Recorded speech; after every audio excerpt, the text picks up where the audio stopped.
everyone! Welcome back to our channel. For today's video, ang gagawin natin ngayon ay pagtatahi. So, gagawa natin ngayon ng cover. Susubukan ko natin magtahi ng cover ng upuan. Papakita ko sa inyo guys kung ano yung itsura ng upuan na tatahian natin. So, ito guys yung tatahian natin ng cover. Ito kasi guys, sira-sira na yung kanyang cover. So, kailangan na talagang tahian. So, try natin gawan ng cover yan for today. So, ang gagamitin kong tela guys ay, at yung tinatawag nilang Spandex. Ang tawag daw dito ay Spandex. Kulino ko pa. Ito siya guys. Oh. Yan.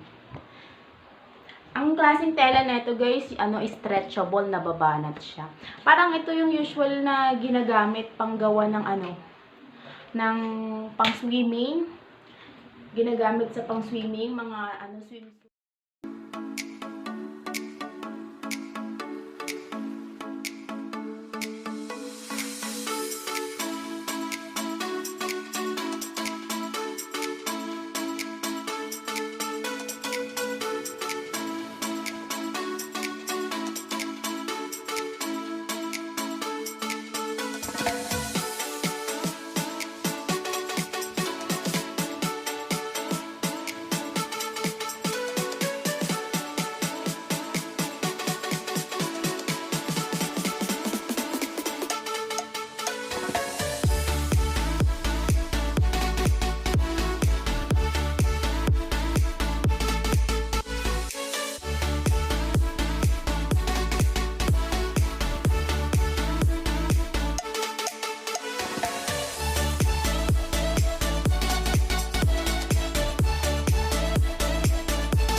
So, yun guys, tapos na natin siyang tahiin. Yung pinin natin kanina.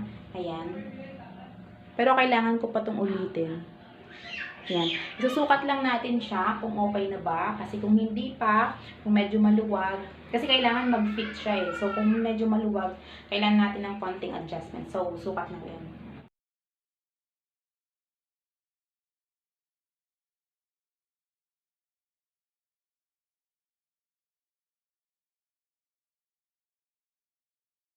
So, ayun guys, medyo okay na. Okay na siya. So, ang gagawin ko na lang, kasi kung papansin nyo, ito kasi kailangan niyang lulubog. Pero dahil stretchy yung fabric, naghihilahan siya. So, hindi siya lumulubog. So, ang gagawin ko, lalagyan ko siya ng tali dito, at saka dito sa kabilang side niya. Tapos, itatali siya dito sa likod, dito. Para mabanat, para lumubog yung side na to. So, papakita ko mamaya. Tatapusin muna natin siya. And then, i-double stitch ko na siya. I mean, tatahiin ko na siya ulit. Then, lalagyan ko ng garter yung laylayan. Then, pagbalik ko, ipapakita ko na sa inyo yung finished product. And then, ito guys, ito bale yung table niya.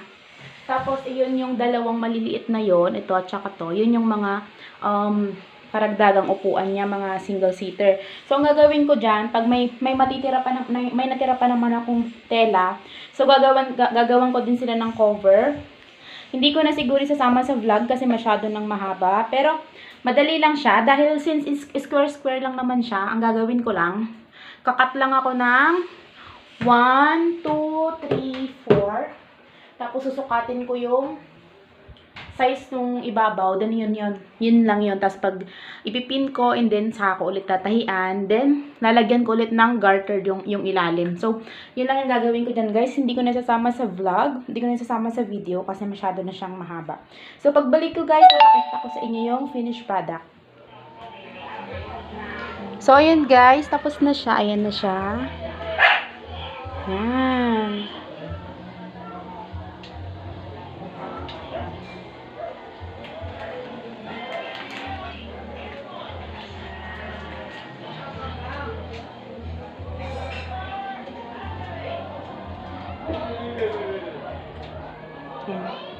Nagtahi rin ako guys ng punda nung throw pillow. Yan.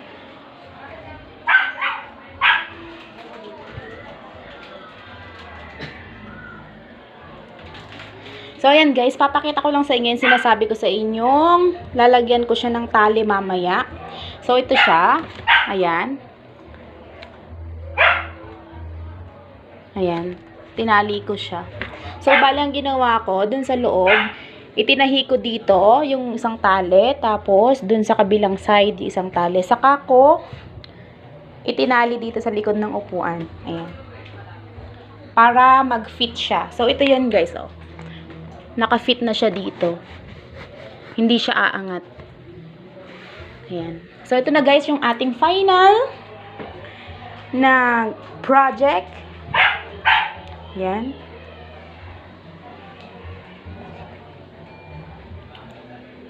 Ayan. Okay guys, hanggang dito na lang. Thank you for watching. Hanggang sa susunod nating project. Bye!